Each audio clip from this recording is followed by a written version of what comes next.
کیا آپ جانتے ہیں کہ 2023 میں آئین پاکستان کی منظوری کے 50 سال مکمل ہو رہے ہیں؟ یہ آئین 10 اپریل 1973 کو منظور ہوا تھا اور 14 اگست 1973 کو نافذ العمل ہوا۔ گزشتہ 50 سال کے دوران اس آئین کو 3 مختلف مواقع پر فوجی ڈکٹیٹرز نے توڑا، لیکن یہ آئین تینوں مرتبہ بحال ہوا۔ 3 مرتبہ اس آئین کو پارلیمنٹ کے باہر سے پامال کیا گیا، لیکن 2023 میں آئین پاکستان کو پارلیمنٹ کے اندر سے خطرہ ہے۔ 2023 میں پاکستان کو ایک سیاسی و معاشی بحران کا سامنا ہے۔ اس بحرانی صورتحال میں ریاست پاکستان کو دہشت گردوں کے حملوں نے ہلا کر رکھ دیا ہے۔ اس صورتحال میں پاکستان کی منتخب پارلیمنٹ کو امید اور روشنی کی علامت بننا چاہیے تھا، لیکن افسوس کہ یہ آئینی ادارہ بھی سیاستدانوں کے لیے کھیل تماشا بن گیا ہے۔ اس کھیل تماشے کا آغاز 2022 میں ہوا تھا، جب وزیر اعظم عمران خان کے خلاف ایک تحریک عدم اعتماد لائی گئی۔ عمران خان نے تحریک عدم اعتماد کا مقابلہ کرنے کے لیے غیر آئینی ہتھ کنڈے استعمال کیے۔ اس وقت کے اسپیکر قومی اسمبلی اسد قیصر نے غیر آئینی عمل سے گریز کے لیے اپنے عہدے سے استعفیٰ دے دیا اور deputy speaker Qasim Khan sorry نے تحریک عدم اعتماد پر رائے شماری کرائے بغیر اسے غیر آئینی قرار دے دیا، جس کے بعد وزیر اعظم عمران خان نے قومی اسمبلی تحلیل کر دی اور چند منٹ کے اندر صدر عارف علوی نے وزیر اعظم کے اقدام کی توثیق کر دی۔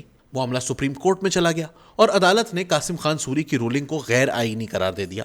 قومی اسمبلی بحال ہوئی تو تحریک انصاف کے ارکان نے اپنی رکنیت سے استعفیٰ دے دیا۔ نئے اسپیکر راجہ پرویز اشرف نے فوری طور پر استعفے قبول نہیں کیے۔ وہ تحریک انصاف کو ایوان میں واپسی کا پیغام دیتے رہے۔ جب تحریک انصاف نے واپسی کا اشارہ دیا تو اسپیکر صاحب نے ان کے استعفے قبول کر لیے۔ دوسری طرف تحریک انصاف نے پنجاب اور خیبر پختونخوا اسمبلیوں کو تحلیل کر دیا۔ آئین کے تحت دونوں صوبوں کے گورنر صاحبان کو صوبائی اسمبلیوں کے انتخابات کی تاریخ دینی تھی، مگر دونوں صوبوں کے گورنر صاحبان نے اب تک تاریخ نہیں دی۔ یہ بھی سننے میں آ رہا ہے کہ شہباز شریف کی مخلوط حکومت موجودہ قومی اسمبلی کی مدت میں کم از کم 6 ماہ کا اضافہ کرنا چاہتی ہے۔ اس اسمبلی کی مدت اگست میں پوری ہوگی اور اکتوبر 2023 میں نیا الیکشن ضروری ہے، لیکن کچھ صاحبان اقتدار معاشی مسائل کی آڑ میں انتخابات کو 2024 تک ملتوی کرنا چاہتے ہیں، جس کی آئین میں کوئی گنجائش نہیں۔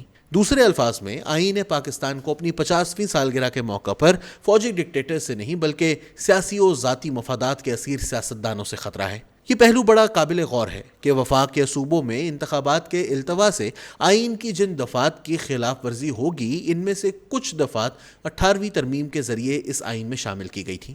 18ویں ترمیم کے ذریعے آئین کی دفعہ 105 اور 224 میں کچھ اضافے کیے گئے۔ 105 کی ذیلی دفعہ 3 کے تحت صوبائی اسمبلی کی تحلیل کے بعد گورنر کو صرف نگران کابینہ تشکیل نہیں دینی بلکہ 90 دن کے اندر نئے انتخابات کی تاریخ بھی دینی ہے۔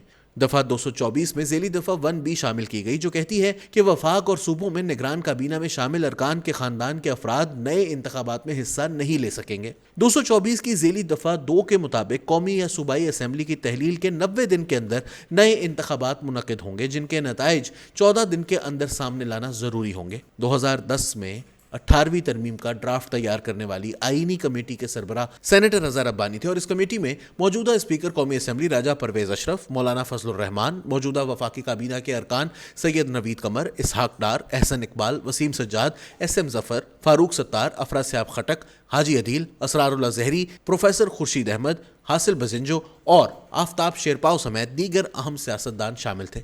ان سب نے مل کر آئین پاکستان میں سے جنرل ضیاء الحق کا نام نکالا، صوبہ سرحد کو خیبر پختونخوا کا نام دیا، تیسری دفعہ وزیر اعظم بننے پر پابندی ختم کی، بہت سے اختیارات وفاق سے صوبوں اور صوبوں سے بلدیاتی اداروں کو منتقل کیے۔ 18ویں ترمیم کا اصل کریڈٹ اس وقت کے صدر آصف علی زرداری کو جاتا ہے، جنہوں نے صدر کے بے پناہ اختیارات پارلیمنٹ کو واپس کیے۔ آئین کی دفعہ 6 میں کچھ ایسے اضافے کرائے گئے کہ صرف آئین توڑنے والے کو نہیں بلکہ آئین شکنی کے عمل میں سہولت کاری کرنے والوں کو بھی غدار قرار دیا گیا اور آئین شکنی کی کسی بھی عدالت سے توثیق کا رستہ ہمیشہ کے لیے بند کر دیا گیا۔ 18ویں ترمیم کا مقصد جمہوری اداروں کی مضبوطی اور آئین شکنی کا راستہ مکمل طور پر بند کرنا تھا۔ سابق army chief general Qamar Javed Bajwa اکثر بند کمروں میں 18ویں ترمیم کو شیخ مجیب الرحمان کے 6 نکات سے زیادہ خطرناک قرار دیا کرتے تھے، کیونکہ وہ جانتے تھے کہ آئین شکنی کی سزا موت ہے۔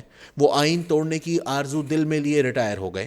ریٹائرمنٹ سے کچھ دن پہلے دل پشوری کے لیے مفتاح اسماعیل سے پوچھا کرتے کہ اگر مارشل لا لگ جائے تو پاکستان پر کون کون سی اقتصادی پابندیاں لگ سکتی ہیں؟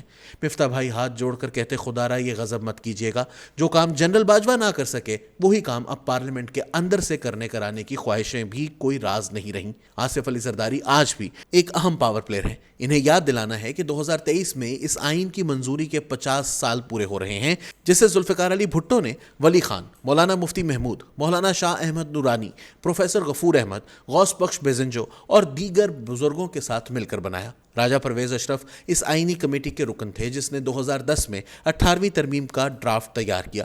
اسحاق ڈار اور احسن اقبال بھی اس کمیٹی کے رکن تھے. ان اصحاب کی موجودگی میں آئین پاکستان کی خلاف ورزی نہیں ہونی چاہیے. وفاق اور صوبوں میں انتخابات وقت پر کرانے ہوں گے. انتخابات سے بھاگنے کے لیے غیر آئینی رویہ اختیار کیا گیا تو پھر راجہ پرویز اشرف اور قاسم خان سوری میں کیا فرق رہ جائے گا؟ 1973 کا آئین ہماری واحد متفقہ قومی دستاویز ہے. اب ہم دوسرا آئین نہیں بنا سکتے. اس آئین کا تحفظ پاکستان کا تحفظ ہے. اگر اس پارلیمنٹ نے آئین کو تحفظ نہ دیا تو پھر یہ ذمہ داری عدلیہ اور فوج کی ہے.